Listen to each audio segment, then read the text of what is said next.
தோழமை சொந்தங்களுக்கு பணிவான வணக்கங்கள். இந்த ரிவிஷன் வகுப்பினை அருமை தோழர் சுரேஷ் அவர்கள் தற்பொழுது நடத்த இருக்கின்றார்கள். தேர்விற்கு இன்னும் ஒரு வாரம் தான் இருக்கிறது. முழுமையான எஃபர்ட்ஸை நீங்கள் போட்டியிட வேண்டும் என்பதுதான் தற்பொழுதைய உங்களுடைய தேவையாகும். இந்த ரிவிஷன் கிளாஸை முழுமையாக கவனிக்கும்படி அன்புடன் கேட்டுக்கொள்கிறேன். சுரேஷ், நீங்க பிகின் பண்ணி ஸ்டார்ட் பண்ணுங்க. நான் மியூட் பண்ணிக்கிறேன். Good evening all. இன்னைக்கு நம்ம சம்ஸ் பார்த்தோம்னா எந்த மாதிரி பார்க்க போறோம்னா கான்செப்ட் தெரிஞ்சுக்கிற மாதிரி. ஓகேங்களா? இது வரைக்கும் சம்ஸா பார்த்தோம். இப்போ அதனுடைய கான்செப்டும் புரிஞ்சுக்கணும். அப்போ நம்மளுக்கு எல்லா சம்மும் சால்வ் பண்ணிக்கலாம். சம்மா பார்க்காம அதுக்குள்ள இருக்கிற டீப் கான்செப்ட் என்னன்னு அந்த பேசிக்ல கேட்ட சம்ஸை வச்சு நம்ம இன்னைக்கு கிளாஸை பார்க்கலாம். ஓகேங்களா? பார்த்துட்டு நம்ம சிலபஸை ஒரு டைம் அடி என்னென்ன பார்த்தோம் அப்படிங்கிறதையும் டைப் தான் பார்த்தலாம். ஓகேங்களா?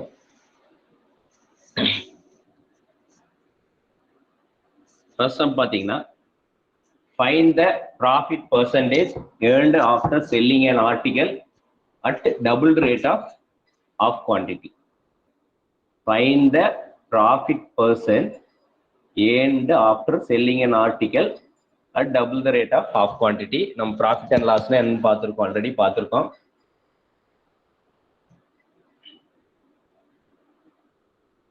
ப்ராஃபிட் என்னென்ன வரும்? செல்லிங் பிரைஸ் அதிகமா இருந்தா ப்ராஃபிட்டு,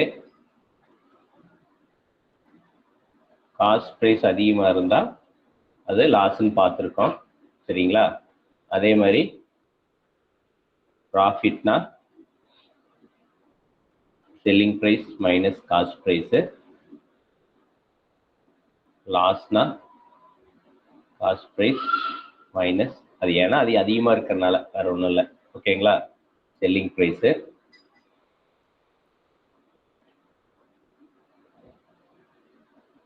ப்ராஃபிட் பர்சன்டேஜுக்கு ஃபார்முலா பார்த்துருக்குறோம். Profit divided by cost price into 100ங்கிறத பார்த்துருக்கோம். இதே லாஸ் பர்சன்டேஜாக இருந்தால் loss divided by cost price into 100. either profit or loss நமக்கு கண்டிப்பா காஸ்ட் பிரைஸ் தெரியணும்ங்கிறதும் சொல்லியிருக்கேன். சரிங்களா? ஓகே. இப்போ இந்த சம்ல find the profit earned after selling an article at the double the rate of quantityங்கிறான். சரிங்களா? இப்போ எவ்வளோக்கு பண்ணான்னு தெரியல, ஆனா இங்க 2 க்ளூ கொடுக்குறான். என்ன கொடுக்குறான்னா,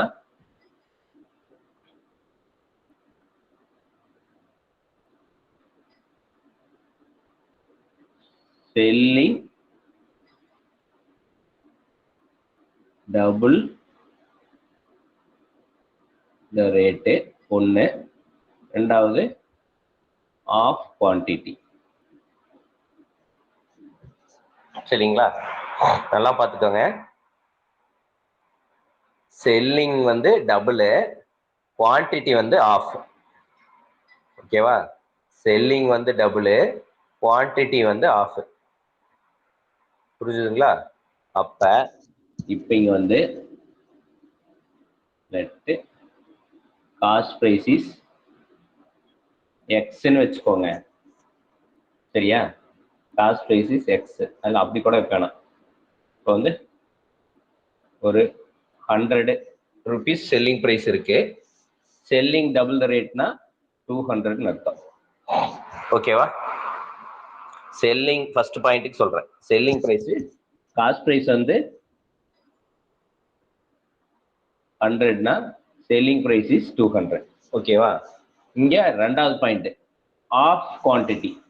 ஆஃப் குவான்டிட்டின்னு என்னன்னா, அதாவது இருக்கிறதுல இப்ப சப்போஸ்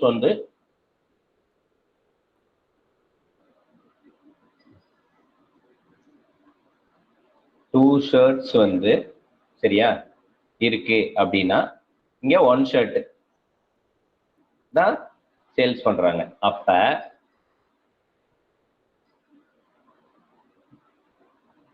அப்ப ஒரு ஷர்ட்டோட காஸ்ட் பிரைஸ் 100னா அப்ப 2 ஷர்ட்டோடது 400 ஆகும். சரியா? 400 ஆகும். அதாவது குவான்டிட்டி ஆஃப் குவான்டிட்டி. அப்ப இங்க cost price is 100, selling price எவ்வளவு ஆகுதுன்னா 400 ஆகுது. ரெண்டாவது பாயிண்ட்ல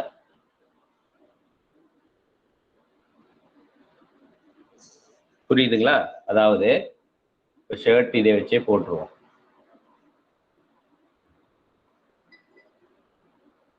ரெண்டு ஷர்ட் இருக்கு சரிங்களா?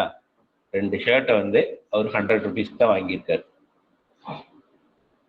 ஓகேவா? ரெண்டு ஷர்ட்டை 100 ருபீஸ்க்கு வாங்கியிருக்காரு. இல்லை ஒரு ஷர்ட் 100 ருபீஸ்க்கு வாங்கியிருக்காரு. ஆனா அவர்கிட்ட வந்து ரெண்டு ஷர்ட் இருக்கு அப்படிங்கிற கான்செப்ட் பார்த்துக்கோங்க. ஓகேவா? அது மாதிரி இப்ப அவர் வந்து விற்கிறாரு, ஆனா வந்து டபுள் த ரேட்ல விற்கிறாரு, ஆனா ஆஃப் குவான்டிட்டி தான் விற்கிறாரு. நல்லா புரிஞ்சுக்கோங்க. டபுள் த ரேட் விற்கிறாரு, ஆஃப் குவான்டிட்டி தான் விற்கிறாரு. இப்போ இதை விட்டுருங்க, இது வந்து இல்லைன்னு நினைச்சுக்கோ. இப்ப இது மட்டும் இருந்ததுன்னா 100 ருபீஸ்னா அது 200 ருபீஸ் ஆயிடும். ஓகேவா? இந்த ஆஃப் குவான்டிட்டி பாதி பொருள் தான் விற்கிறாரு, மீதி பாதி இருக்கா? சரியா? அப்ப மீதி பாதி என்ன பண்ணுவாரு, அதே 100 ருபீஸ் வச்சு 200 இன்னொரு 200 கொடுத்துருப்பாரு. இது பிளஸ், இது வந்து ஒரு ஆஃப் குவான்டிட்டி, இது வந்து ஒரு ஆஃப் குவான்டிட்டி. ஓகேவா? அப்ப என்ன ஆகும், 200 + 200 400 ருபீஸ்க்கு வித்துட்டாரு. அப்ப இங்க காஸ்ட் பிரைஸ் வந்து 100னா செல்லிங் பிரைஸ் இஸ் 400. சரியா? காஸ்ட் பிரைஸ் 100னா செல்லிங் பிரைஸ் 400 ரூபாய் ஆயிடுச்சு. அப்ப இதை வச்சே பர்சன்டேஜ் போடுங்க. ப்ராஃபிட் வந்து 300 ருபீஸ். சரியா? அப்ப profit percentage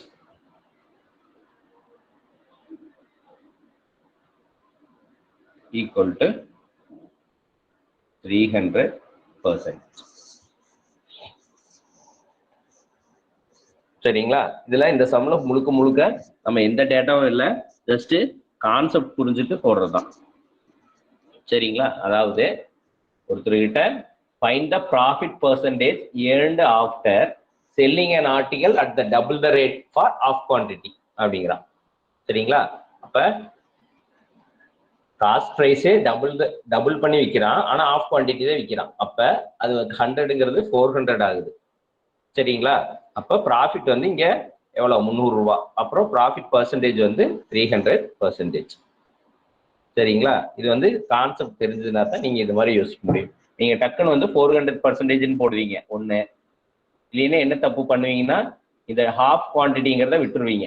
double the rate மட்டும் வச்சுட்டு 100க்கு 200னா அப்ப ப்ராஃபிட் 100% அப்படின்னு போட்டுருவீங்க. இங்க ரெண்டு மிஸ்டேக் பண்றதுக்கு வாய்ப்பு இருக்கு.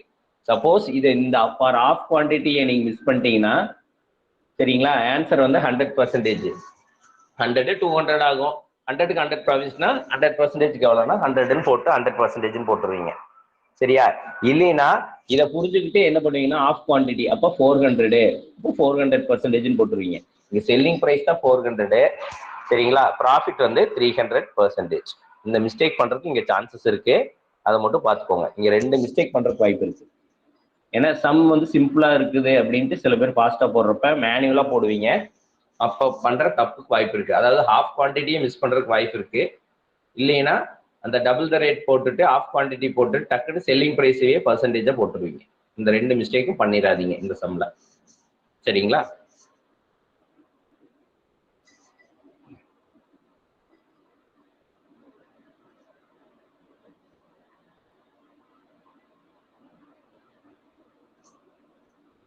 Okay. The profit on selling 10 articles is equal to the cost price of 3 articles. Find the profit percentage. சரிங்களா? The profit on selling 10 articles is equal to profit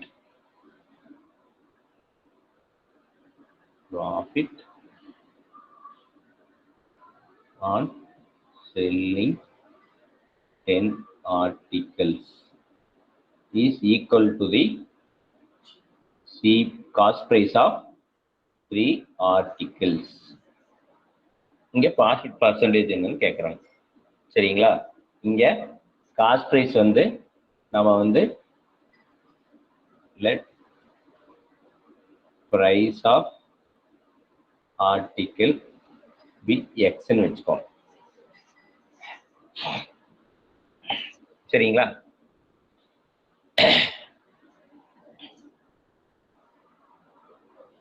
profit on selling 10 articles வந்து price வந்து எக்ஸ்ன்னு வச்சுக்கலாம். சரிங்களா? இப்ப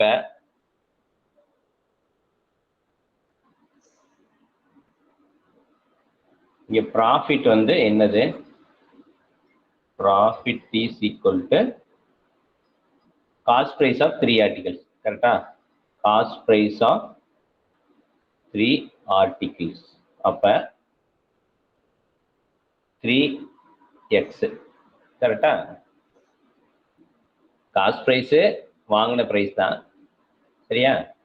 3 articles 3 into x வந்து 3x. சரிங்களா? இப்ப நம்மளுக்கு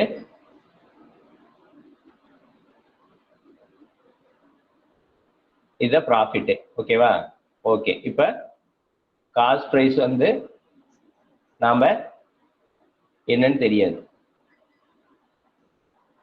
இங்க காஸ்ட் பிரைஸ் வந்து நம்மளுக்கு என்னன்னு தெரியாது. நம்மளுக்கு கண்டிப்பா ப்ராஃபிட் பெர்சன்டேஜ் கண்டுபிடிக்கணும்னா காஸ்ட் பிரைஸ் வந்து என்னன்னு தெரிஞ்சிருக்கணும். கரெக்டா? இங்க profit on selling 10 articles is equal to the cost price of 3 articles. ஓகேங்களா? இங்க ரெண்டு டேட்டா கொடுத்திருக்காங்க. Profit on selling 10 articles is equal to cost price of 3 articles. இங்க profit வந்து நம்மளுக்கு என்னன்னு தெரிஞ்சிருச்சு, 3 articles. ஓகேவா? அப்ப இங்க செல்லிங் பிரைஸும் காஸ்ட் பிரைஸும் என்னன்னே நம்மளுக்கு தெரியாது. ஓகேங்களா? இப்ப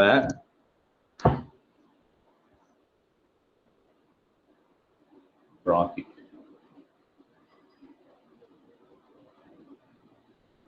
percentage equal to profit divided by cost price into 100.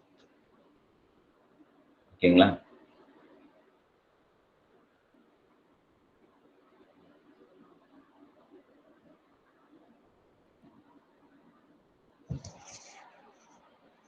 சரி, இங்க வந்து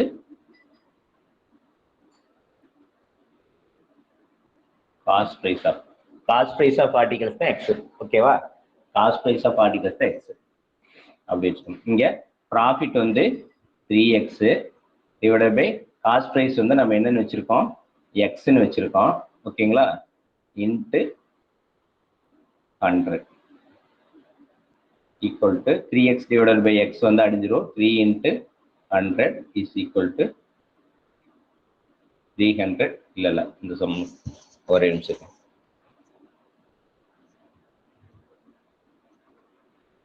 தப்பு இங்க ஃபர்ஸ்ட் போட்டது கரெக்ட்.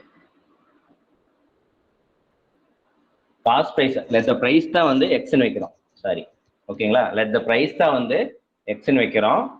இங்க ப்ராஃபிட் வந்து என்னது, காஸ்ட் பிரைஸ் ஆஃப் 3 ஆர்டிகல் 3xன்னு வந்துருச்சு. இங்க காஸ்ட் பிரைஸ் நம்மளுக்கு வந்து என்னன்னு தெரியாது. சரிங்களா? அப்ப இங்கேயே கொடுத்துருக்காங்க இல்லையா, சிபி ஆஃப் 10 ஆர்டிகல்ஸ். இந்த 10ங்கிறத ஒரு டேட்டா கொடுத்துருக்கான். சரியா? அப்ப இது வந்து 10x. சரிங்களா? அதாவது நான் அந்த கொஞ்சம் கன்ஃபியூஸ் ஆயிட்டேன். ப்ராஃபிட் ஆன் இங்க ரெண்டு டேட்டா கொடுத்துருக்கான். Profit on selling 10 articles is equal to cost price of 3 articles. சரிங்களா? இப்ப நம்ம பிரைஸ் ஆஃப் த ஆர்டிகல் வந்து எக்ஸ்ன்னு வச்சுக்கலாம். அப்ப ப்ராஃபிட் வந்து இங்க என்னன்னு தெரிஞ்சலாம், காஸ்ட் பிரைஸ் ஆஃப் 3 ஆர்டிகல்ஸ். அப்ப 3x.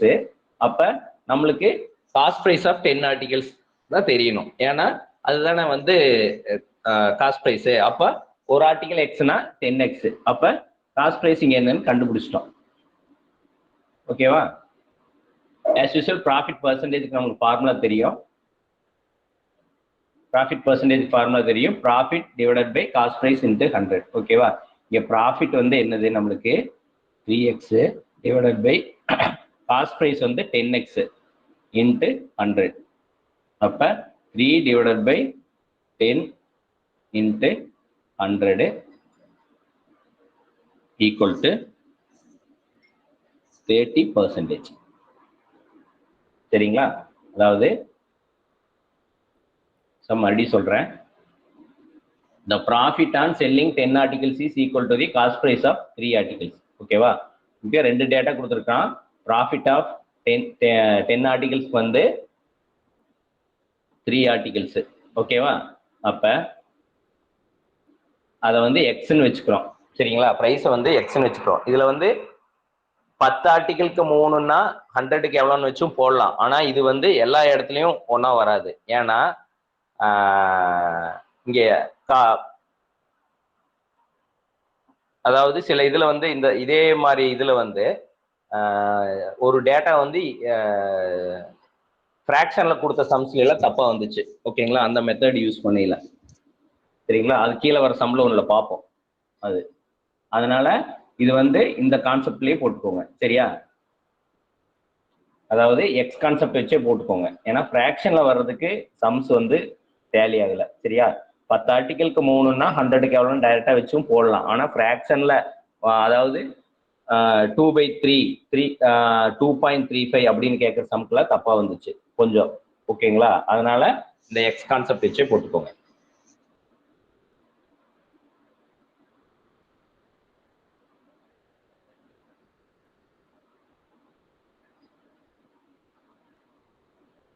ஓகே, அடுத்தது இது பர்சன்டேஜ் தான். A number is decreased by 20%, then increased by 25%. Find the percentage change. ஓகேங்களா? find the percentage change. இதெல்லாம் ஈஸி தான். இதுல என்ன மிஸ்டேக் பண்ணணும் மட்டும் நம்ம பார்த்துக்கலாம். ஓகேவா? நம்ம நம்பர் 100ன்னு வச்சுக்கிறோம். சரிங்களா?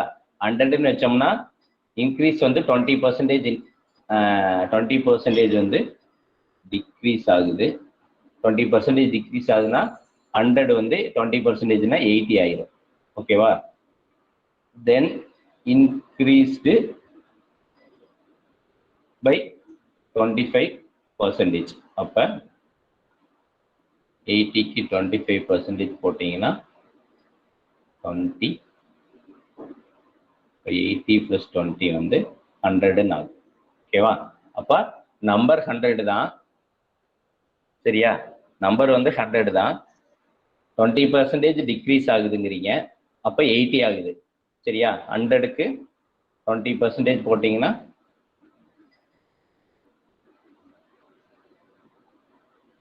20. அப்ப 100 - 20 வந்து 80. ஓகேவா? 80 ஆகுது.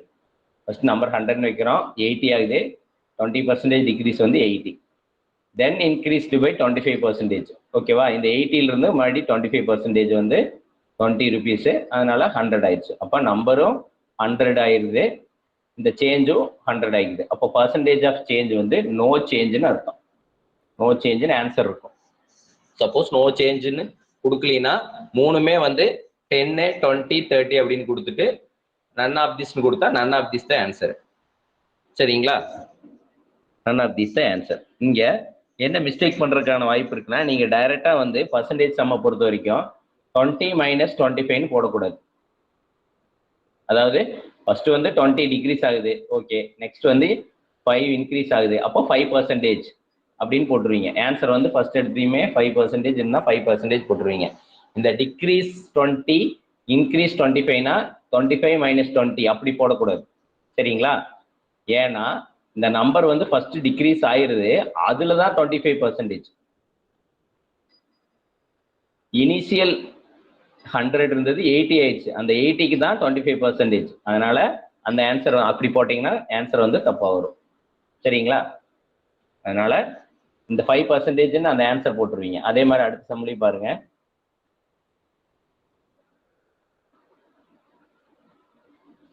கீழே வரும்னு நினைக்கிறேன். ஓகேவா?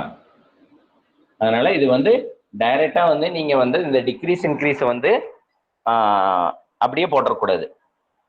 ஓகேங்களா? இந்த பர்சன்டேஜை மைனஸ் பண்ணிக்க கூடாது. அது வந்து தப்பாயிரும் ஆன்சர். பர்சன்டேஜ் வந்து நீங்க வந்து மைனஸ் பண்ணிக்க கூடாது. ஓகேவா?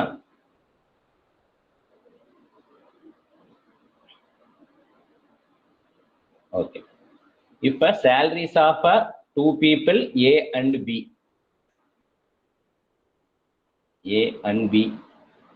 R increased by 40%, 50%. அதாவது A ஓடது 40 அதிகமாகுது, B ஓடது 50 அதிகமாகுது respectively. And the final salary after the promotion is same. Find the ratio of their initial salaries-ங்கறான். இனிஷியல் சேலரியோட ரேஷியோ கேட்கறான். அதாவது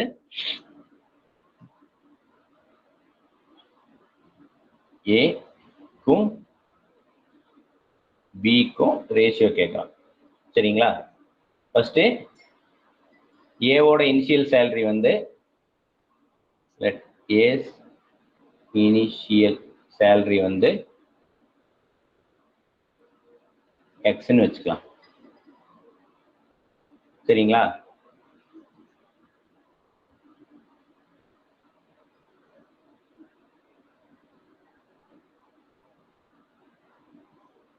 சேலரி ஒய்ன்னு வச்சுக்கலாம். சரிங்களா? இப்ப என்ன சொல்றானா பாத்துக்கோங்க. if the salaries of 2A ஒன்னு 40 அதிகமாகுது, 50 அதிகமாகுது, அந்த final salary after the promotion is சேம்ங்கிறான். இவனுக்கு 40 அதிகமாகுது, இவனுக்கு 50 அதிகமாகுது, ஆனா ஃபைனல் சேலரி ரெண்டு ஒண்ணுதாங்கிறான். அதாவது ஏ சேலரியும் ஆஃப்டர் இன்க்ரீஸ், பி சேலரியும் சேம்ங்கிறான். ஓகேவா? அப்ப ஏ ஈக்குவல் டு பி மாதிரி தான். அப்ப இப்ப ஏவோட இப்ப கரண்ட் சேலரி என்னது? எக்ஸ் பிளஸ், ஓகேவா, எக்ஸ்ன்னு வச்சிருக்கோம். ஓகேவா? எக்ஸ் பிளஸ் எவ்வளோ 40% இன்க்ரீஸ் ஆகுது. சரிங்களா? கரெக்டா? 40% இன்க்ரீஸ் ஆகுதுன்னு எவ்வளோ? அதாவது இனிஷியல் சேலரி எக்ஸ் 40% இன்க்ரீஸ் ஆகுதுன்னா எவ்வளோ? X plus 40% of x divided by 100. கரெக்டா? 40x divided by 100.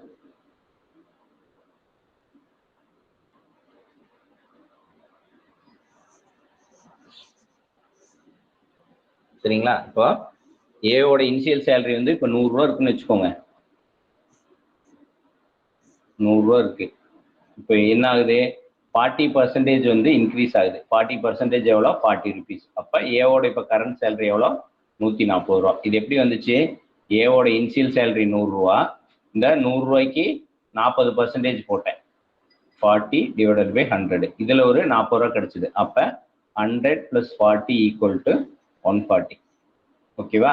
40% இன்க்ரீஸ் ஆனதுக்கு அப்புறம் ஆன்சர் வந்து 140 வந்துச்சு இல்லையா? அதே மாதிரி தான் ஏவோட சேலரி வந்து x 40x divided by 100 equal to இதே மாதிரி ஒய்ன்னு வச்சிருக்கோம் இல்லையா? Y plus 50% of y divided by 100. இதுதான் நம்மளுக்கு கொடுத்துருக்குது. ஏன்னா ஏ சேலரி வந்து ஏவோட கரண்ட் சேலரி, இது பியோட கரண்ட் சேலரி. சரியா? இது ஏவோட கரண்ட் சேலரி, இது பியோட கரண்ட் சேலரி. ஓகே. இப்ப எக்ஸ் பிளஸ் இது என்ன ஆகும்? 4 பை கிராஸ் ஆயிரும் 2x divided by 5.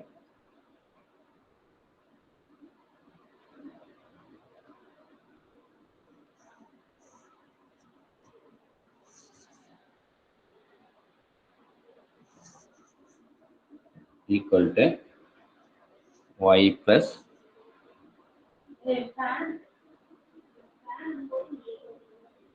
y divided by 2. ஓகேங்களா? இப்போ இது எல்சிஎம் எடுத்தீங்கன்னா 5 எடுப்பீங்க. 5x plus 2x divided by 5 equal to மொத்தமா 5.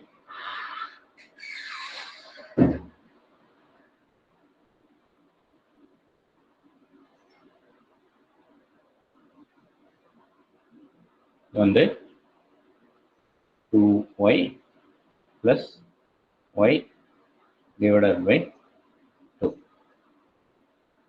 சரிங்களா? இப்போ 7x divided by 5 equal to 3y divided by 2. சரிங்களா? அப்ப இந்த ரெண்டு இங்க கீழே இருக்கிற ரெண்டு வந்து இந்த சைடு மல்டிப்ளை ஆயிரும். ஓகேவா? இந்த 5 இங்க வந்துடும். அப்ப பாத்தீங்கன்னா 14x ஈக்குவல் டு 15y. இப்ப நம்மளுக்கு ரேஷியோ வேணும், அதாவது ரேஷியோ வந்து எக்ஸ் டிவைடட் பை ஒய்ன்னு வரணும். ஓகேவா, எக்ஸ் டிவைடட் பை ஒய்ன்னு வரணும். Equal to x divided by ஒய்ன்னு போடையில இங்க வந்து 15 டிவைடட் பை 14 வரும். அதாவது எக்ஸ் டிவைடட் பை 5 பண்ண ரேஷியோக்காக. அப்ப எக்ஸ் ஈஸ்ட்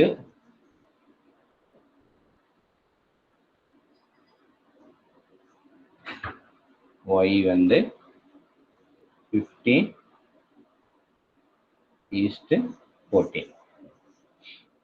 சரிங்களா, 15:14. ஓகேவா, இது மாதிரி சம் பார்க்குறோம் பாருங்க. If the salaries of two people A and B are increased by 40%, சரிங்களா, 50%, ஃபைனல் வந்து சேலரி வந்து சேம்ங்கிறான். அதாவது ஏவோட சேலரியும் பியோட சேலரியும் சேம்ங்கிறான். எப்ப இந்த இன்க்ரீஸ்க்கு அப்புறமா. அப்ப இனிஷியல் சேலரி வந்து நம்ம எக்ஸ்ன்னு வச்சுக்கிறோம். சரியா, இனிஷியல் சேலரி வந்து எக்ஸ்ன்னு வச்சுக்கிட்டு ஏவோட சேலரி இன்க்ரீஸ்க்கு அப்புறம் இது, பியோட சேலரி இன்க்ரீஸ்க்கு அப்புறம் இது. சரிங்களா, இதை சிம்பிளிஃபை பண்ணீங்கன்னா இந்த 14x ஈக்குவல் டு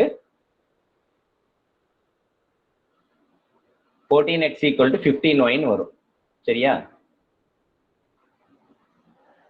அப்ப 15:14 தான் ஆன்சர் கரெக்ட். ஓகேவா, இந்த மாதிரி சம்க்கு வந்து நீங்க வந்து சிம்பிளா ஒரு ஆப்ஷன் வந்து வச்சுக்கலாம். பட் ஆனா இதுல நீங்க கன்ஃபியூஸ் பண்ணி தப்பு பண்ணிடாதீங்க. சரியா, என்னன்னா இந்த மாதிரி சம்ஸ் வரையில ரேஷியோ வந்து ஆப்போசிட்டா வரும். ஓகேவா, அதாவது ஆப்போசிட்டா எப்படி வரும்னா, இப்ப பி வந்து 15% ஆகுது, ஏ வந்து 40% ஆகுது. சரியா, ஓகேவா, இனிஷியலா புரிஞ்சுக்கோங்க. என்ன கான்செப்ட்னா, கண்டிப்பா ஏவோட சேலரி தான் இனிஷியலா அதிகமா இருந்திருக்கும். ஏன்னா ஏ வந்து 40% சேலரி தான் தர்றாங்க, பிக்கு 50 தர்றாங்க. அப்ப பிக்கு 50 தந்து தான் ஏவோட சேலரியே பிடிக்க முடியுதுன்னா கண்டிப்பா ஏ தான் இனிஷியலா அதிகமா வாங்கியிருப்பாங்க. கரெக்டா, ஏ தான் இனிஷியலா அதிகமா இருப்பாங்க. ஒண்ணு. அப்ப அந்த ரேஷியோல வந்து 4 ஆன்சர் கொடுத்துருக்காங்கன்னா கண்டிப்பா, சரியா, ஏவோட சேலரி ரேஷியோ தான் அதிகமா இருக்கும். மத்த 3 பி கொடுத்து 1 மட்டும் ஏ கொடுத்துருந்தாங்கன்னா டைரக்டா நீங்க அந்த சால்வ் பண்ணாமே டைரக்டா ஆன்சர் போட்டுடலாம். சரியா, நல்லா கான்செப்ட் புரிஞ்சுக்கோங்க. ஏவோட சேலரியும் பிஓட சேலரியும் இருக்கு. ஏவோட சேலரி 40 தான் அதிகமாகுது, பிஓடது 50 அதிகமாகுது. ஆனா இப்ப ஈக்குவல் ஆயிடுச்சுன்னா இனிஷியலா யாரோட சேலரி அதிகமா இருக்கும். சரிங்களா, find the ratio of initial salaries தான் கேட்கறான். சரியா, அப்ப இனிஷியல் சேலரி யாருக்கு அதிகமா இருக்குன்னா கண்டிப்பா ஏவோட தான் அதிகமா இருக்கும். ஏன்னா ஏவோடது 40 தான் அதிகமா இருக்குது, பிஓடது 50 அதிகமாகி தான் ஏவோட சேலரியே கேட்ச் அப் பண்றான்னு அர்த்தம். அப்ப ஆன்சர்ல இந்த ரேஷியோல, சரியா, எல்லாமே 3 ஆன்சர் மாத்தி கொடுத்து ஒரு ஆன்சர் மட்டும் கொடுத்துருந்தானா கண்ணை மூடிட்டு ஏவோட ரேஷியோ எது அதிகமா இருக்கும், ஓகேவா, அது வந்து போட்டுடலாம். சரிங்களா, சப்போஸ் இந்த இதுல வந்து ஆன்சர் வந்து 15:14, 14:15, 15:16, 16:17 இப்படி கொடுத்துருக்காங்கன்னு வச்சுக்கோங்க. அப்ப இது ஒண்ணுல மட்டும்தான் ஃபர்ஸ்ட் வந்து ரேஷியோ அதிகமா இருக்கு. சப்போஸ் இதை வந்து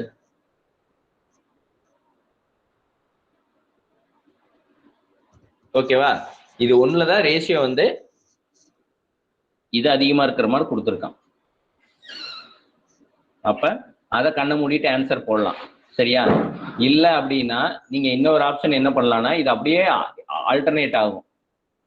ஆல்டர்னேட் எப்படி ஆகும்னா, இந்த 50ங்கிறது ஏக்கு போகும், 40ங்கிறது பிக்கு வரும். அப்ப என்ன ஆகும்னா, இது ஜஸ்ட் ஒரு ஷார்ட்கட் தான். அதாவது எப்பவுமே இந்த ரேஷியோ அண்ட் ப்ரொபோர்ஷன்ல ஆப்போசிட்ல போகும் இந்த மாதிரி இல்லை. அப்போ 150, ஏன்னா 100ங்கிறது ஏஸ் இன்க்ரீஸ் வந்து 40%. ஓகேவா, பிஸ் இன்க்ரீஸ் வந்து 50%. ஆனா இந்த ரெண்டும் ஈக்குவல் அப்படிங்கிற கான்செப்ட் வரையில என்ன ஆகுதுன்னா, இந்த 50ங்கிறது ஏக்கும் இந்த 40ங்கிறது பிக்கும் வரும். ஓகேவா, அப்ப என்ன ஆகும்னா இன்க்ரீஸ்ங்கிறது இப்போ 150% ஆயிடுச்சு, 100ங்கிறது 150 ஆயிடுச்சு. ஓகேவா, ஈஸ்ட் 100ங்கிறது 140 ஆயிடுச்சு. இது அப்படியே ரிவர்ஸ், அதாவது ரிவர்ஸ் எடுத்துக்கிறது. அப்ப 15:14. இது டைரக்டா ஆன்சர் போடலாம், இப்படியும் போடலாம். சரியா? இது கான்செப்ட் புரிஞ்சுக்கிறதுக்காக தான் ஃபர்ஸ்ட் சம் போட்டேன். இதுல 2 ஆன்சர் ஈஸியா, அதாவது கொஸ்டின் சால்வ் பண்ணாமையே ஈஸியா போடுறது 2 மெத்தட்ல போடலாம். ஒண்ணு இந்த மாதிரி, இதுதான் கான்செப்ட். சரிங்களா? இதுக்கும் ஒன்றும் பெரிய டைம் எடுத்துக்காது. சரிங்களா? எக்ஸ்ன்னு வச்சுக்கிட்டு டக்குன்னு சால்வ் பண்ணிடலாம். இது ஒன்றும் பெரிய இது இல்லை. இந்த 40x, இந்த 5x, 7x இது சீக்கிரம் வந்துடும். சரியா? அப்படி இல்லாம ஆன்சர் பார்த்தே போடுற மாதிரி தான். சப்போஸ் ஆன்சர் வந்து இங்க கண்டிப்பா நீங்க புரிஞ்சுக்க வேண்டியது என்னன்னா, ஏவோட சேலரி தான் இனிஷியலா அதிகமா இருக்கும். அது புரிஞ்சுக்கிட்டீங்கன்னா அந்த ஆன்சர் 4 ஆன்சர்ல ஒண்ணு வச்சு போட்டுடலாம். சப்போஸ் நன் ஆஃப் தீஸ் மட்டும் கொடுக்கலனா நீங்க 4 ஆன்சர் வச்சு போட்டுடலாம். அப்படி இல்லைன்னா 2 ஆன்சர் வந்து ஏ அதிகமா இருக்கிற மாதிரி கொடுத்துருந்தாங்கன்னா, சரியா, இந்த மாதிரி ஆல்டர்னேட் மெத்தட் போட்டுக்கலாம். அதாவது இங்க ஏக்கு வந்து 40 தான் அதிகமாகுது, பிக்கு தான் 50 அதிகமாகுது. ஆனா நீங்க வந்து ரேஷியோ அண்ட் ப்ரொபோர்ஷன்ல இந்த மாதிரி ஈக்குவல் கான்செப்ட் வரையில அப்படியே ஆப்போசிட்டா ஏக்கு வந்து பியோடதையும் பிக்கு ஏவோடதையும் எடுத்துக்கணும். இது புரிஞ்சுதுன்னா போடுங்க, இல்லைன்னா நீங்க சம்மே போட்டுக்கோங்க. சரியா? இந்த கான்செப்ட்ல இது ஒரு ஷார்ட்கட் மெத்தடு. சரியா? இது அப்படியே ரேஷியோ அண்ட் ப்ரொபோர்ஷன் மெத்தடு மட்டும் ஆல்டர்னேட்டா எடுத்துட்டு போட்டுக்கணும். அதாவது ஏவோட பி, ஏக்கு வந்து பியோட இன்க்ரீஸையும் பிக்கு ஏவோட இன்க்ரீஸையும் எடுத்துட்டோம்னா அதுதான் ரேஷியோ ஆஃப் இனிஷியல் சேலரி. சரிங்களா? அந்த மாதிரி போடலாம்.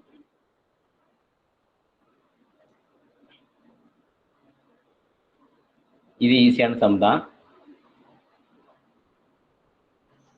லாஸ்ட் டைம் சொன்னேன் இல்லையா? இப்போ after 15% increment followed by 24% cut, A salary is 18,000, find is initial சேலரிங்கிறான். சரியா? இதுல 50 - 25 போட்டு போடக்கூடாது. சரியா? 15 - 25 போட்டு போடக்கூடாது. சரியா? இப்ப கான்செப்ட் வச்சே போடலாம். இப்ப 100 ரூபா இருக்கு. சரியா? இந்த சம் படி 100 ரூபாங்கிறது 50% இன்க்ரீஸ் ஆகுது. அப்போ வந்து 150 ரூபா ஆயிடுச்சு. சரியா? இந்த 150 ரூபாய்க்கு 25% கட்டு போடுறோம். இந்த 150 ரூபாய்க்கு தான், இந்த 100 ரூபாய்க்கு 150 ரூபாய் எப்படி ஆச்சு? 50% இன்க்ரிமெண்ட்.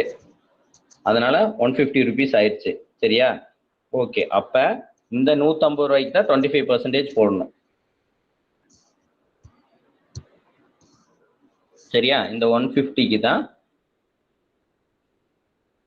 25% போடணும். இந்த 25% போடையில என்ன ஆகுனா 37.5 வரும். ஓகேவா? அப்ப 37.5னா 150 - 37.5 அப்ப ஈக்குவல் டு என்ன ஆகும்? 112.5. இந்த பர்சன்டேஜ்ல சேஞ்சு. சரியா? நல்லா பார்த்துக்கோங்க. 50 - 25 125 போடக்கூடாது. ஓகேவா? அதாவது இந்த 100 ரூபாய் 100% 150% ஆகுது. 150%ல 25% கட்டு. ஓகேவா? அப்ப 112.5. அப்ப இனிஷியல் சேலரி என்னன்னு கேட்கறான். சரியா? இந்த 112.5 இஸ் தான் ஈக்குவல் டு என்னது? 18,000. சரியா? நல்லா பார்த்துக்கோங்க. ஆஃப்டர் 15% இன்க்ரிமெண்ட் ஃபாலோட் பை 25% கட்டு, இப்போ சேலரி வந்து 18,000. சரியா? அப்ப பர்சன்டேஜ்லயே நம்ம போடுறோம். 100 150 ஆகுது, 150 112.5 ஆகுது. அதுதான் வந்து 18,000. அப்ப 18,000 டிவைடட் பை 112.5. சரியா? 18,000 டிவைடட் பை 112.5ங்கிறது 18,000னா 100% எவ்வளோன்னு கண்டுபிடிச்சா போதும். இது போட்டீங்கன்னா ஆன்சர் வந்து 16,000 வரும். இந்த 112.5 நீங்க வந்து 1/2ன்னு வச்சுக்கிட்டு, சரியா, 2.25 டிவைடட் பை 2, 225 டிவைடட் பை 2 ஆயிரும். இங்க 225 டிவைடட் பை 2 ஆகும். சரியா? அடுத்த ஸ்டெப்ல என்ன ஆகும்? இந்த 2 வந்து மேல போயிடும். சரியா? அப்ப 18,000 இன்ட்டு 2 இன்ட்டு 100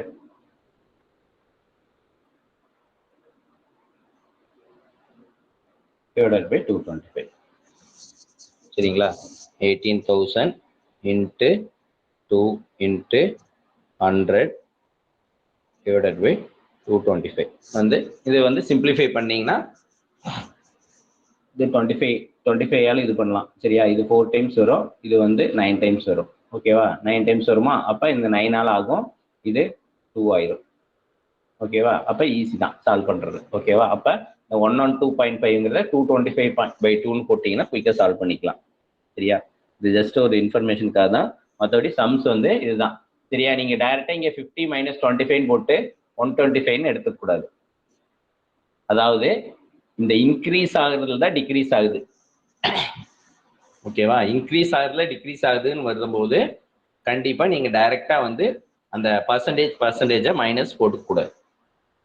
ஓகேவா, இப்போ 100 150 ஆகுது, 150 வந்து 37.5 ஆகுது, சரி 112.5 ஆகுது, இது பர்சன்டேஜ்ல.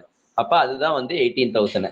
அப்ப 112.5ங்கிறது 18,000னா 100க்கு எவ்வளோன்னு போட்டீங்கன்னா போதும் சரியா.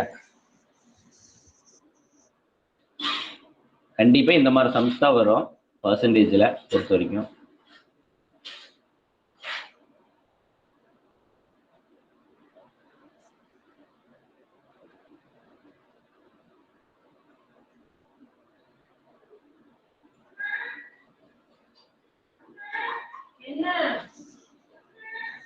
ஓகே, அடுத்த some. A number is increased by 20% twice and then decreased by 20%. Find the percentage changeங்கிறான். இதுவும் இதே மாதிரி தான். ஃபர்ஸ்ட் ஒரு நம்பர் வந்து 100ன்னு இருக்கு சரிங்களா. 100ங்கிறது என்ன ஆகுது, ஃபர்ஸ்ட் வந்து 120 ஆகுது கரெக்டா, 20%.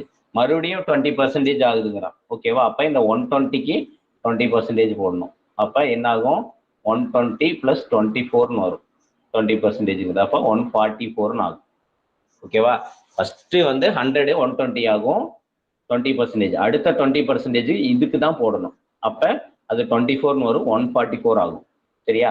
தென் டிக்ரீஸ்டு பை 20%ங்கிறான். தென் டிக்ரீஸ்டு பை 20%னா எவ்வளோ, 28.8. ஓகேவா, அந்த அடுத்தது 20% வந்து 28.8. 144க்கு 20% போட்டீங்கன்னா 28.8ன்னு வரும். அப்ப 144 - 28.8 வந்து 115.2%. சரிங்களா. ஃபர்ஸ்ட் வந்து பார்த்துக்கோங்க, நம்பர் 100ன்னு இருக்கிற நம்பரு 120 ஆகுது, 120 வந்து மறுபடியும் 144 ஆகுது, 144 டிக்ரீஸ்ல 28.8 ஆகுது சரியா. இது நல்லா சிம்பிளா பார்த்துக்கோங்க. இது வந்து ஃபர்ஸ்ட் வந்து 100 120 ஆகுது, செகண்ட் 144 ஆகுது, இதுக்கு 20%. அடுத்தது தேர்டு வந்து டிக்ரீஸு, தேர்டு வந்து 115.2 ஆகுது சரியா. அப்போ பர்சன்டேஜ் என்ன, 15.2% இன்க்ரீஸ் கரெக்டா. 15.2% வந்து இன்க்ரீஸ் ஆகுது. ஓகேங்களா, பர்சன்டேஜ் சேஞ்ச் வந்து 15.2%. நம்பர் வந்து 100ங்கிறது வந்து 115.2ன்னு ஆயிருது சரிங்களா. அதனால டைரக்டா இது என்ன பண்ணா 20 வந்து 40 - 20 20, அப்போ 120 ஆகுதுன்னு 20 ஆன்சரா போட்டுறக்கூடாது. ஓகேங்களா, இந்த மாதிரி தான் போடணும்.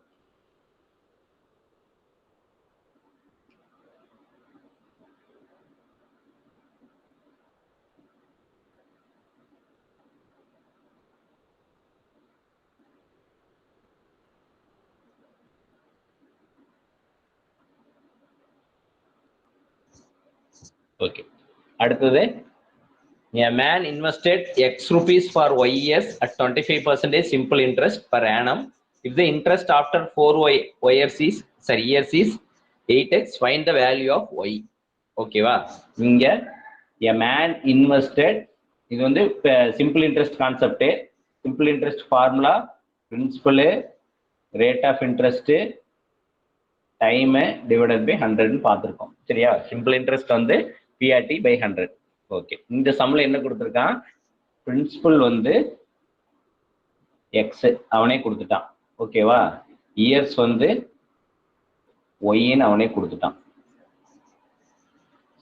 சிம்பிள் இன்ட்ரெஸ்ட் வந்து 25%ன்னு கொடுத்துட்டான்.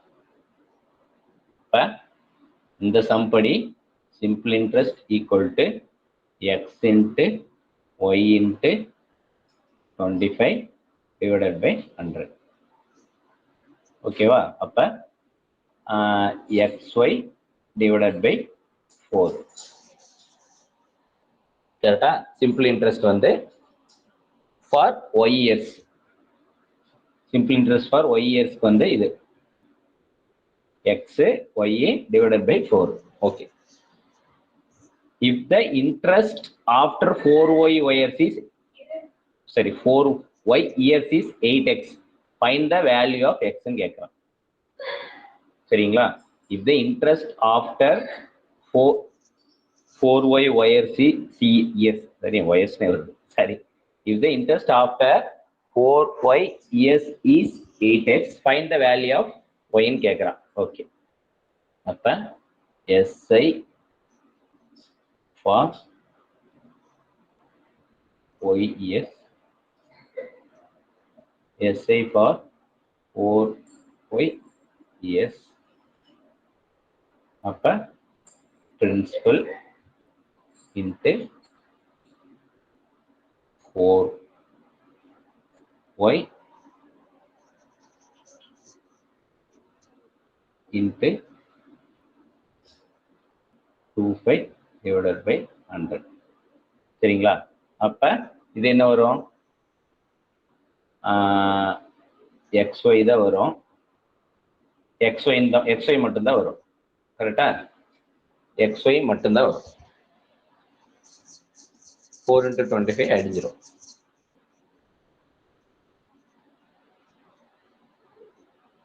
சரியா? ஓகே. இப்ப சிம்பிள் இன்ட்ரெஸ்ட் ஃபார் இது சும்மா YS ன்னு கொடுத்தது போட்டோம். Simple interest for 4y years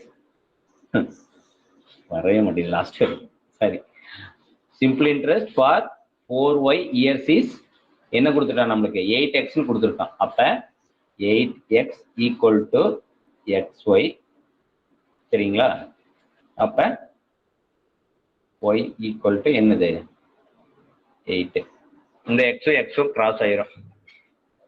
அதனால y equal to 8. Find the value of y வந்து 8 இயர்ஸ். சரிங்களா? நல்லா புரிஞ்சுக்குங்க. சிம்பிளா கான்செப்ட் விச் மட்டும் தான் போறோம். A man invested x rupees for y years at 25% simple interest. சரிங்களா? சிம்பிள் இன்ட்ரெஸ்ட்க்கு நம்மளுக்கு ஃபார்முலா தெரியும், PRT by 100. இந்த சம்ல பிரின்சிபல் x இயர்ஸ்ங்கிறது y, சிம்பிள் இன்ட்ரெஸ்ட் 25% கொடுத்துட்டான். சரியா?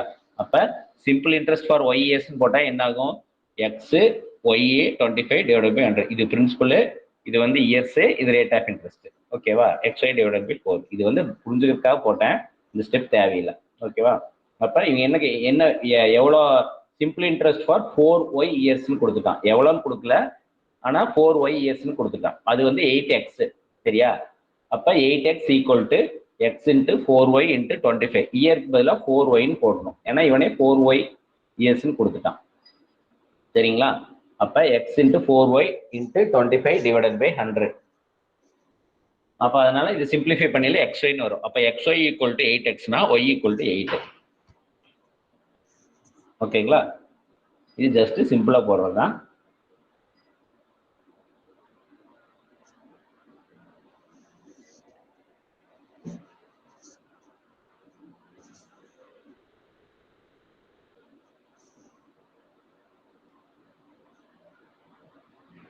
Okay. A man invested sum of x rupees for y months at the rate of 12% per month on simple interest. சரிங்களா? Find the time in which sum will be triple itself. சரிங்களா? Man invested x rupees, அப்ப principal வந்து x, time வந்து y months. சரியா? y at the rate of interest r வந்து 12%. Find the time in which sum will be triple itself. சரிங்களா? Okay. இப்ப என்ன கேக்குறான்னு பாருங்க. Find the time in which sum will be triple itself. ஓகேவா? அப்ப இங்க எக்ஸ்ன்னு இருக்கிறது எவ்வளவா மாறணும்? எக்ஸ் ட்ரிபிள் ஆகணுங்கிறோம். எக்ஸ் வந்து எக்ஸ் became 3x ஆகணுங்கிறோம். எக்ஸ்ங்கிறது வந்து 3x ஆகணும்.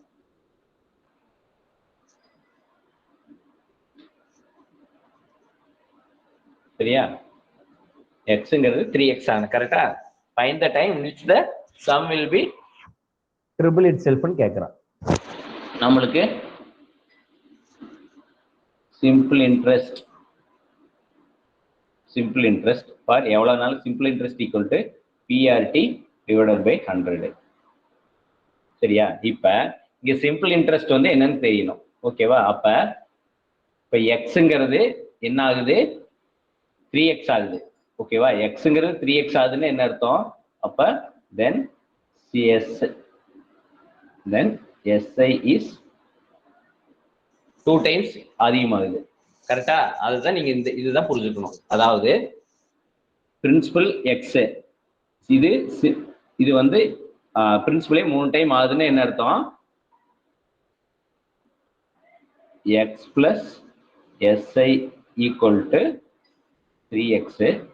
அப்ப தென் SI equal to 2x.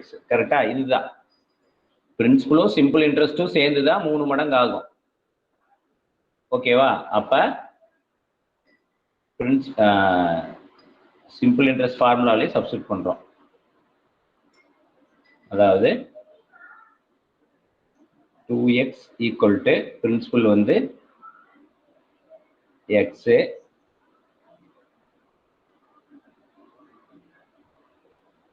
YA 12 divided by 100. ஓகேவா? இந்த 2xங்கிறத மட்டும் பார்க்கணும். 2x தான் சிம்பிள் இன்ட்ரெஸ்ட். எப்படி சிம்பிள் இன்ட்ரெஸ்ட் வந்தது? சம் வந்து ட்ரிபிள் ஆகணும்னு சொல்லியிருக்கான். சம் வந்து ட்ரிபிள் ஆகணும்னா சிம்பிள் இன்ட்ரெஸ்ட் தான் சேரும். அப்ப சிம்பிள் இன்ட்ரெஸ்ட் எவ்வளோ? 2x. ஓகேவா?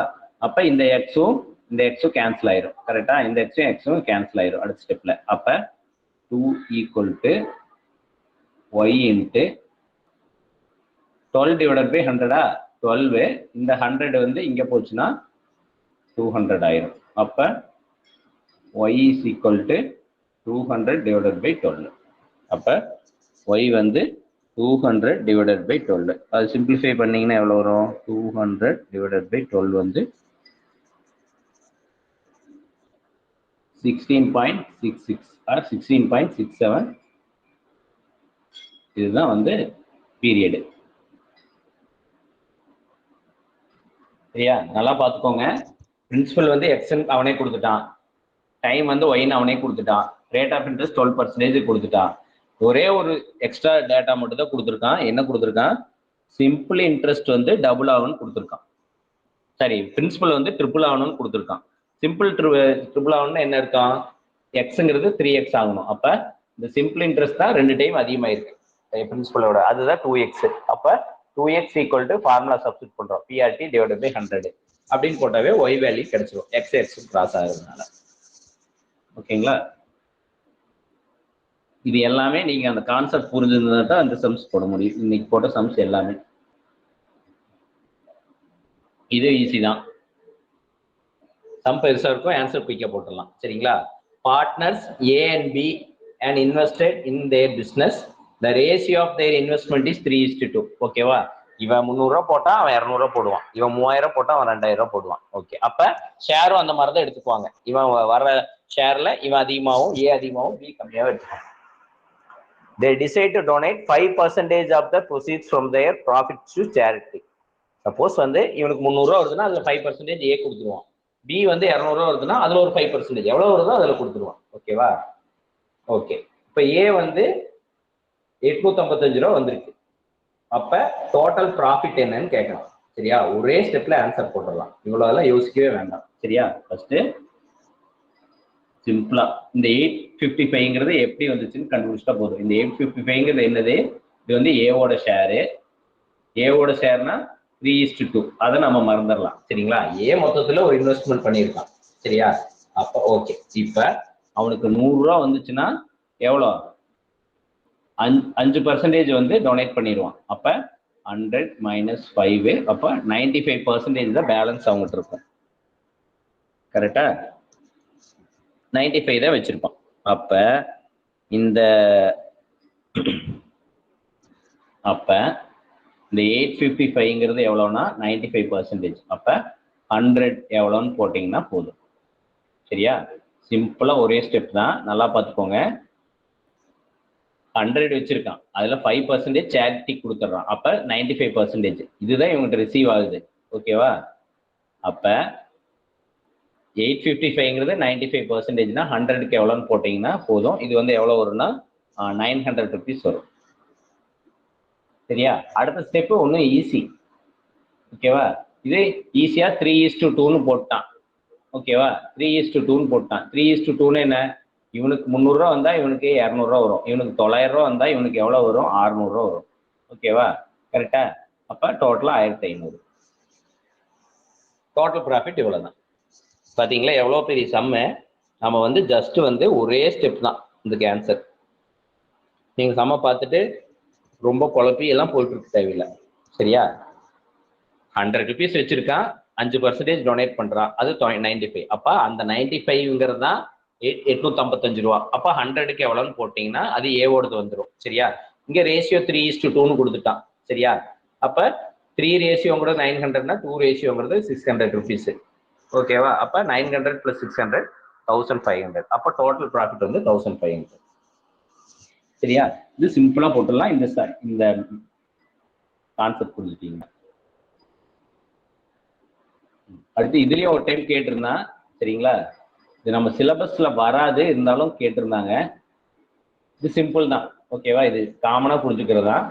There is a group of 15 students learning foreign languages. 7 of them studied Latin.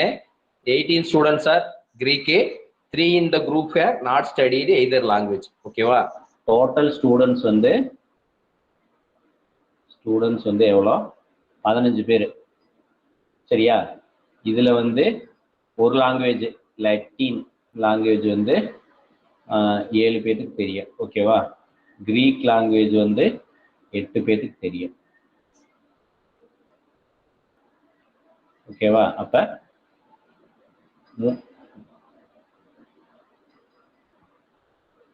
Not studied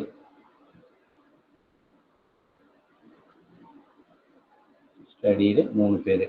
அப்ப how many have studied both languages? இது ப்ராபபிலிட்டி என்ன இருக்குன்னா,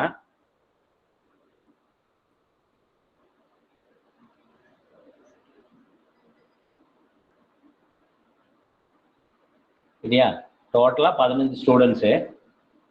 சரிங்களா? 15ல காமனா 2 லாங்குவேஜும் படிச்சிருக்கிறீங்க எத்தனை பேருனா எவ்வளோன்ட்டு நம்மளுக்கு தெரியணும். ஓகேவா? இப்ப இதுல என்னன்னா 3 பேர் எதுவுமே படிக்கல. அப்ப கண்டிப்பா 3 பேருக்கு எதுவுமே தெரியாது. அப்போ 12 பேர் தான் மொத்தத்துல 2 லாங்குவேஜ்ல ஏதோ ஒரு லாங்குவேஜ் படிச்சுவீங்கன்னு அர்த்தம். கரெக்டா? 15 பேர் இருக்கிறாங்க. 7 பேர் லத்தீன் படிச்சிருக்காங்க. சரியா? 8 பேர் கிரீக் படிச்சிருக்காங்க. 3 பேர் வந்து எதுவும் படிக்கல. காமனா 2 படிச்சிருக்கிறதுக்கு என்ன சான்ஸ் அப்படின்னு கேட்டீங்கன்னா, நல்லா பார்த்துக்கோங்க, டோட்டலா 15. சரியா? 15ல 12 பேத்துக்கு தான் தெரியும். சரியா? 3 பேத்துக்கு வந்து எதுவுமே படிக்கல. போத் லாங்குவேஜஸ் படிச்சவங்களுக்கு சான்சஸ் என்ன இருக்குதுன்னா, இது வந்து எப்படி போடணும்னா 15 - 12 = 3. 3 பேர் தான் காமனா படிச்சிருப்பாங்க. இது எப்படி போடணும்னா டோட்டல் ஸ்டூடெண்ட்ஸ் மைனஸ், சரியா, டோட்டல் ஸ்டூடெண்ட்ஸ் மைனஸ் 2 லாங்குவேஜும் இந்த 12ங்கிறது என்னன்னா எய்தர் 1 லாங்குவேஜ். அந்த கான்செப்ட் இதுவும் தெரிஞ்சிருக்கு. ஏதோ ஒரு லாங்குவேஜ் தெரிஞ்சீங்க. கண்டிப்பா 12 பேர்ல 2 பேர் காமனா தெரிஞ்சிருக்கும். இந்த 2 மைனஸ் பண்ணா 3ன்னு வரும். இது வந்து மேக்ஸ்ல வந்து அந்த டயக்ராம்லாம் போட்டு சால்வ் பண்ணுவோம் இல்லையா, அந்த சம்ம. ஓகேவா? இது நம்ம சிலபஸ்ல இல்ல, பட் ஆனா இது கொடுத்துருக்காங்க. இந்த ஒரு டைம் கேட்டிருந்தாங்க. அப்ப how many have studied both லாங்குவேஜஸ்னா 3 பேர் தான் போத் லாங்குவேஜ் படிச்சிருக்கிறதுக்கு சான்சஸ் அதிகமா இருக்கு. சரிங்களா? இது வந்து மார்க் கொடுத்துட்டாங்க அந்த டைம் இந்த சம்முக்கு.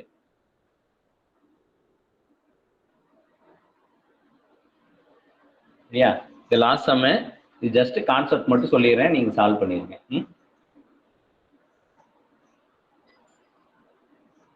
A cyclist start her adventure trip to mountains Ladakh.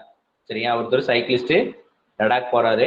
she covers first போறதுக்கு வந்து 30 கிலோமீட்டர் ஸ்பீட்ல போறாரு. ஓகேவா? அடுத்தது வந்து சரி ஆஃப் டிஸ்டன்ஸ் வந்து 30 கிலோமீட்டர் போறாரு. அடுத்த ஆஃப் டிஸ்டன்ஸ் வந்து 50 கிலோமீட்டர் போறாரு. இது வந்து ஆவரேஜ் ஸ்பீடு ஃபார் என்டையர் ஜேர்னின்னு கேட்கறான். சரியா? ஆவரேஜ் ஸ்பீடு ஃபார் என்டையர் ஜேர்னின்னு கேட்கறான். சரியா? இதுல நல்லா புரிஞ்சுக்கோங்க. இதுல ஃபர்ஸ்ட் ஆஃப் அப்படிங்கிறது என்னன்னா லடாக் போறான், ரெண்டாவது ஆஃப் வரான். அப்ப இங்க வந்து டிஸ்டன்ஸ் வந்து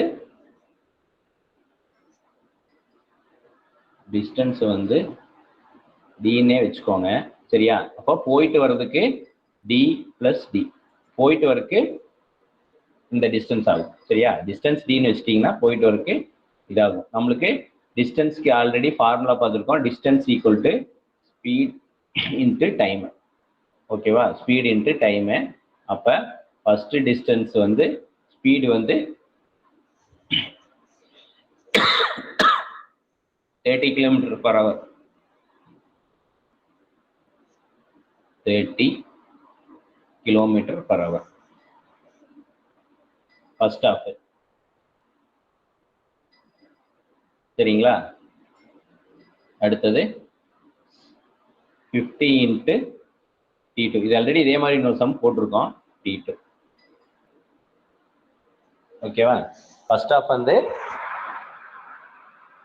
30 கிலோமீட்டர் ஸ்பீடு, செகண்ட் ஆஃப் வந்து 50 கிலோமீட்டர் ஸ்பீடு. இதை வச்சுட்டு இதுக்கு வந்து T1, இதுக்கு T2. அப்ப T1 ஈக்குவல் டு D/30. ஓகேவா? T2 equal to D/50. இப்படி போட்டு அப்ப டோட்டல் டிஸ்டன்ஸ் வந்து 2D equal to first of வந்து எப்படி போறான்? சரி 2D வந்து டோட்டல் டிஸ்டன்ஸ் தான். ஓகேவா? அதுல எப்படி போறான்? 30 D/30 ஸ்பீட்ல போறான். செகண்ட் ஆஃப் D/50ல போறான். இந்த கான்செப்ட் வச்சு நீங்க சால்வ் பண்ணீங்கன்னா ஆவரேஜ் ஸ்பீடு வந்துடும். சரியா? எஸ் வேல்யூ வந்து கிடைச்சிடும். Distance equal to speed into time. சரியா? இந்த சம் இதே மாதிரி சம் நம்ம ஆல்ரெடி பார்த்துருக்கோம். சரியா? ஃபர்ஸ்ட் டிஸ்டன்ஸ் வந்து ரெண்டும் இதுதான். ஏன்னா ஃபர்ஸ்ட் ஆஃப் செகண்ட் ஆஃப்னு சொல்லிட்டான். அதனால கண்டிப்பா டிஸ்டன்ஸ்ங்கிறது சேம் தான், ஸ்பீடு மட்டும் வேரி பண்றான். ஃபர்ஸ்ட்டுக்கு 30யும் செகண்டுக்கு 50யும் போறான். சரியா? டோட்டலா ஆவரேஜா எந்த ஜேர்னி வரும் அப்படிங்கிறது இதே மாதிரி சம் நம்ம போட்டிருக்கோம். அந்த சம் போட்டிங்கன்னா அந்த மெத்தட்ல போட்டிங்கன்னா வந்துடும். இதுல வந்து இதுதான் டிஸ்டன்ஸ் வந்து டோட்டலா 2D. ஓகேவா? அந்த 2D ஈக்குவல் டு T1க்கு தனியாகவும் D2க்கு தனியாகவும் ஃபார்முலா சப்ஸ்டிட் பண்ணி போட்டு சால்வ் பண்ணீங்கன்னா ஆவரேஜ் ஸ்பீடு வந்து கிடைச்சிடும். சரிங்களா? ஓகே, நம்ம வந்து சம்ஸ் நிறைய பார்த்துட்டோம். நெக்ஸ்ட் ஒரு கிளாஸ் மட்டும் ஷார்ட்டா கேட்டிருக்கேன். அந்த கிளாஸ்ல ஓவரால் சம்மப்பா ஒவ்வொன்றிலையும் என்னென்ன ஃபார்முலா பார்த்தோம் அப்படிங்கறது மட்டும் பேசிக்கா பார்த்துடலாம். ஃபார்முலாஸ் மட்டும் பார்த்துடலாம். ஏதோ சின்ன சின்ன சம்ஸ் டவுட்ஸ் இருந்தா அதுக்கு முன்னாடி எனக்கு இந்த சம்ஸ் சில பேர் வந்து எனக்கு சால்வே பண்ண முடியல, ரொம்ப கஷ்டமா இருக்கு அப்படின்னு தானே எனக்கு இண்டிவிஜுவல் வாட்ஸ்அப்ல போடுங்க. அந்த சமயம் அந்த கிளாஸ்ல லாஸ்ட் கிளாஸ் அதான் இந்த இதுல லாஸ்ட் கிளாஸ் அதையும் டிஸ்கஸ் பண்ணிடலாம். ஓகேங்களா? Thank you, Suresh. இந்த sums okay sir. Thank you sir. Thank you, Suresh. Thank you very much.